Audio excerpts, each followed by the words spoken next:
My dear friends, welcome back to my new video in my channel. Thanks for your subscriptions and your love and affection.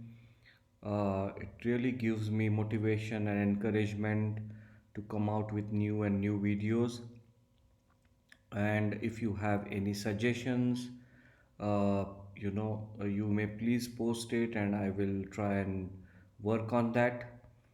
And just to share with you that this is the part 2 of our severe chest injuries video which I had posted last time. So this is the part 2 of the severe chest injury, and let me share you that this was the talk which I delivered during the Global Intensive Care Symposium 2022 in the beautiful city of Bengaluru. So last time, if you remember, we discussed about the tracheoesophageal or tracheobronchial injuries, and also about the analgesia, and we had few questions to you. So now in this particular video, I am going to discuss about flail chest, its management, followed by some of the complications of severe chest injury and the treatment of the same. So let us start, friends. So, what are the types of flail chest? And as you could see, there could be two types of flail chest. One is sternal flail, and another one is lateral flail. So typically, the definition of flail chest is there are two or more than rib fractures at two or more than two sides. So this is what typically flail chest is defined, and there are two types, as you could see: sternal flail and the lateral flail. So this is a flail segment, as you could see that the rib is fractured at two sides and at more than two ribs. So these are four ribs and this forms the flail segment. And as you could see, why it is abnormal, because during inspiration this particular flail segment is sucked in, and it is causing the abnormal respiration, and in expiration this particular flail segment is pushed out. So this is how the paradoxical breathing takes place, and this is the sine qua non for as a pathophysiology of the flail chest, and this is how the patient lands up in problems, and we'll see to it how best we can tackle this problem. So, as we are discussing the thoracic trauma, the flail chest and pulmonary and myocardial contusion. So, blunt chest trauma is associated with about 25% of the trauma mortality. Clinical suspicion is the key. Transthoracic and in some situations transesophageal echocardiography is a useful diagnostic tool in hemodynamically unstable patients, and asymptomatic patients with negative ECG findings and normal serum troponin levels can be safely discharged home. So, the complications which are seen more with elderly patients with multiple rib fractures, and of course, the contusion will increase the risk of pneumonias and ARDS, as we could see. Management of flail chest and pulmonary contusions includes immediate assessment of the airway breathing circulation, that is ABC, followed by the pain control, lung physiotherapy, and early mobilization. Fluid management for patients with pulmonary contusion entails the adequate resuscitation to ensure the end organ perfusion, and of course, followed by restriction of unnecessary fluid administration and diuresis if necessary. Lung protective ventilation forms the mainstay for the treatment, and we'll come to that soon, and surgical fixation. So, this is in a nutshell what are we going to talk. So, as I said about the complications related to severe chest trauma is contusion or direct ARDS, which mandates invasive mechanical ventilation. So, you need to actually take into consideration the chest physiotherapies, of course, the role of HFNOs and the NIV, which can form a bridge. But the important thing is we need to monitor this patient.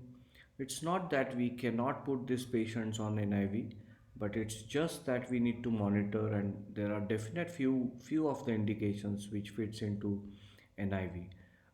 These are the some of the trials, and it has shown decrease in the mortality.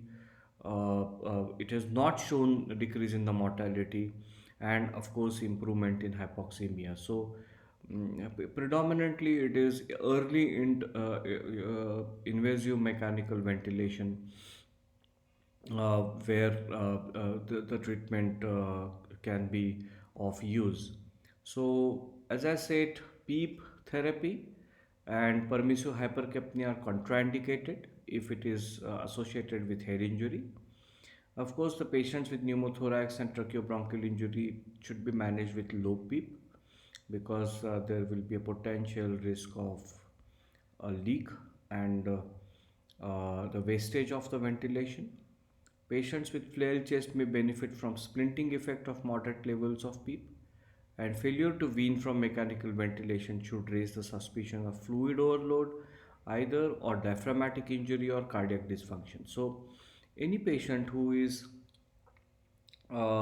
behaving slightly in an unexpected fashion and is not able to get weaned off, we need to consider these possibilities. So, predominantly, it would be fluid overload or diaphragmatic injury or cardiac dysfunction.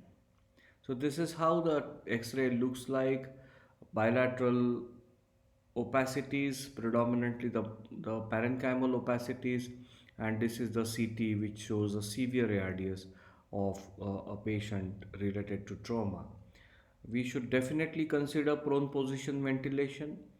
In a particular individual patient, ICD if indicated, thoracotomies we have discussed last time.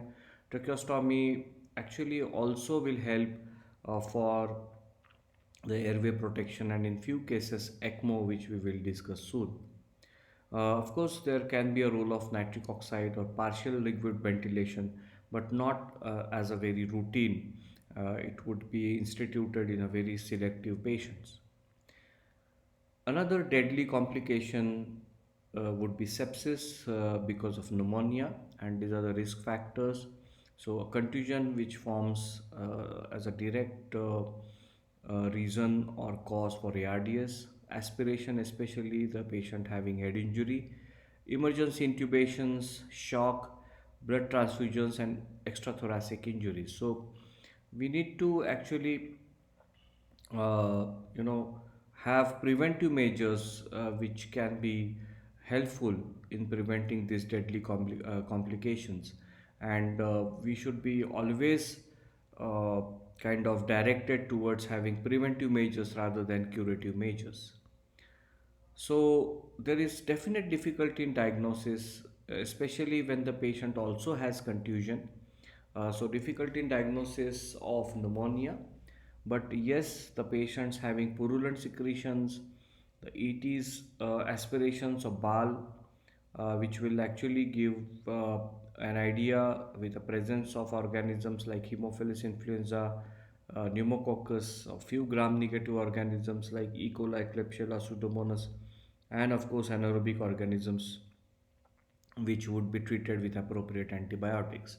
So there could be a radiological mimics of pneumonia in the form of either pleural collections, aspiration pneumonias, they can have atelectasis and sometimes pulmonary edema as well. What about air embolism? The patients who presents with hemoptysis, cardiovascular collapse, at times they can have seizures and livedo reticularis, should give suspicion of air embolism when the patient is on obviously needs a positive pressure ventilation. So it is due to air in the pulmonary venous circulation.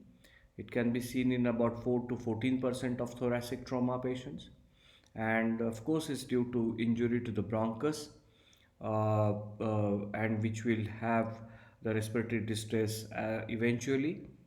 It can be diagnosed on the transesophageal echocardiography, and the aim is to have euvolumia to minimize the intrathoracic pressure. The patient might need a double lumen endotracheal tube with an endobronchial blocker, and sometimes as an emergency thoracotomy. So this is in a nutshell about air embolism. There can be a problem of undrained pleural fluid collection. The patient can get infected at forming empymas or fibrothoraces later on. So, of course, this patient needs an ICD with good antibiotic cover, and in few cases, VATS, that is video assisted thoracoscopic surgeries. So, when the patient has these kind of empymas going into subacute or chronic phases, later on they may need something called as decortication, which is for the entrapment of the lung due to the fibrous spill. And this is the procedure where the visceral pleura is actually taken out for a good expansion of the entrapped lung. Something about bronchopleural fistula. So it is seen when the patient has massive air leak or bronchopleural fistula due to penetrating lung injuries, post lung surgery, or infection. It is mainly due to direct communication between the pleural cavity and the lobar or segmental bronchus. Patients present typically with tachypnea, fever, subcutaneous emphysema, purulent secretions, and sometimes tension pneumothoracis. We need to repair the leak, of course, put an ICD, independent lung ventilation, HFNOs, or high frequency oscillation ventilation, bronchoscopic interventions such as glues, coils, or sealants. And of course, the independent lung ventilation is to minimize the tidal volume, respiratory rate, PEEP, and the inspiratory time. So these are the kind of treatment management protocols for bronchopleural fistula. And how would we diagnose it is the patient having tachycardia, hypotension, tachypnea, pallor, and low SpO2 with cyanosis, and the patient can have shock. The chest examination reveals asymmetry. So this we are talking about the the flail chest. So the patient can have asymmetrical chest wall, open wounds, at times subcutaneous emphysema, crepitus, reap steps, which we can see a flail segment which is coming out on expiration and going inside as a sucking effect during the inspiration. On auscultation, I think it's very difficult, but there will be absent breath sounds on one side and the intercostal drainage which might be needed. And Hammond sign, which is the muffled heart sound, which is suggestive of cardiac trauma.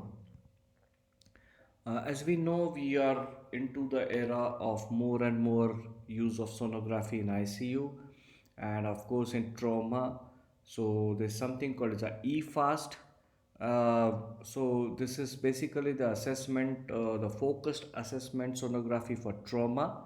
That is how that fast kind of mnemonic stands for, which is quick at the bedside. You can actually detect pneumothoraxes uh, by absence of lung slide, a barcode sign, or a presence of lung point, which is quite specific for pneumothorax, wherein you could see some part of the lung slide which is absent, and the point where there is some movement of the lung. So this is the point, and which is quite specific for pneumothorax, and we should actually straight away go ahead and put an ICD or do any other maneuver which will decrease the pressure. So it can also look at the pericardium, it can look at the pelvis, and almost 92 to 100% for the diagnosis of pneumothorax.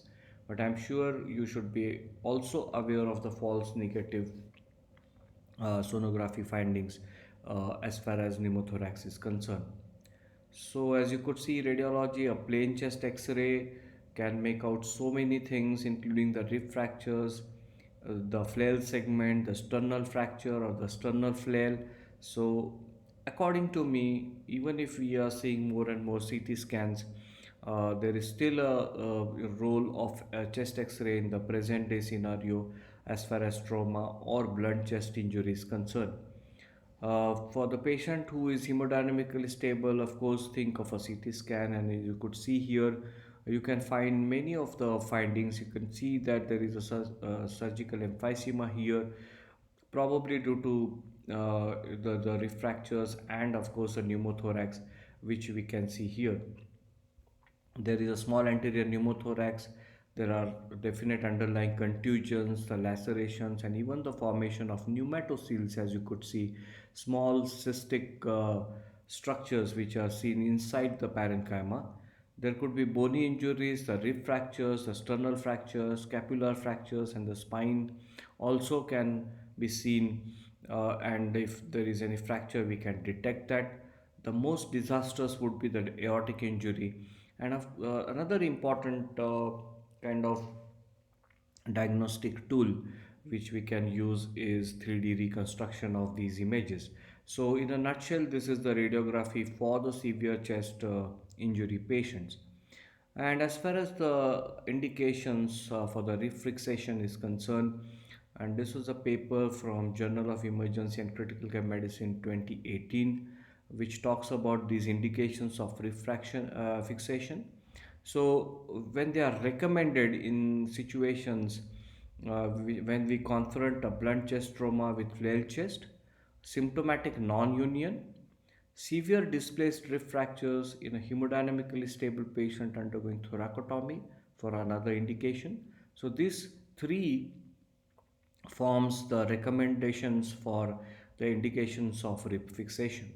And when to consider this is flail chest not requiring ventilator support even if they have more than 3 rib fractures, severely displaced rib fractures which is obviously more than 3 ribs, and displaced rib fractures more than 3 ribs with 50% reduction in FVC despite the pain regimen. So you need to consider into these three indications, and these are the no recommendation scenarios where there is an adult trauma patient with non-flail rib fractures after blunt chest trauma. So there is no displacement of the flail segment. The rib is not fractured more than one side. Even if there are multiple rib fractures, like we can see many patients into our clinical practice having rib fractures from say second of the rib till 10th of the rib also. But if it is at a single side without any flail segment being seen, I think these are the patients which should not be posted for surgical rib fixation. The another category of patients would be patients with traumatic brain injury or cervical spine injury that will require a prolonged mechanical ventilation and the contaminated field. So these are the two indications which we should remember where ORIF or the open reduction and internal fixation may not be required. The East guidelines also are kind of suggesting the refixation in these particular indications, and east stands for Eastern Association for Surgery of Trauma. The refixation can be done with the help of struts or wires or plates, and duration of mechanical ventilation, ICU stay, HLOS, that is hospital length of the stay, infection rates, and need for tracheostomy in selected patients. So these are the factors which should be taken into consideration when we really decide that one particular patient goes for refixation. But by and large, if there is no major flail chest problems with even if there are multiple rib fractures, I think the message which I want to pass across is you can please hold on with the surgery and don't be overzealous about the rib fixations in these particular patients. Now, independent lung ventilation, which we see when we go ahead and do it in a patient with significant injury to one lung. The logic is to give rest due to the low tidal volume, which will eventually improve the gas exchange. There is a concept called as paradoxical PEEP, where there is hyperinflation of the normal lung and hypoxia, which is due to the shunt. There is a single lumen endotracheal tube with bronchial blocker. There can be a double endotracheal tube also, and in few situations you may need two ventilators. but I don't think it is advocated very commonly. But yes, bronchial blocker we actually come across, and the target plateau pressure is standard 30 millimeters of mercury. Coming to, probably this is my last slide, and we talk about ECMO in trauma. And this is a classical X-ray which you can see that there is a shattered left lung with the left refractures, and you could see a flail segment. In fact, you can see a probably a parenchyma actually coming out of this. Of course, this is a severe chest trauma. So, ECMO can be considered in the patients with PF ratio of less than 100, and it is mainly a veno-venous ECMO. Survival can be to the tune of 35 to 90%, and of course, anticoagulation is the problem due to the risk of bleeding. So, this is the suggested reading. These are few of the articles from where uh, I have kind of compiled the data for this particular talk. So I hope, my friends, you like this video as well. And as I said, if you have any suggestions, I will work on the same if it is possible, and I'll try to make my next video more interesting and more informative as possible. Thank you very much. Take care, guys.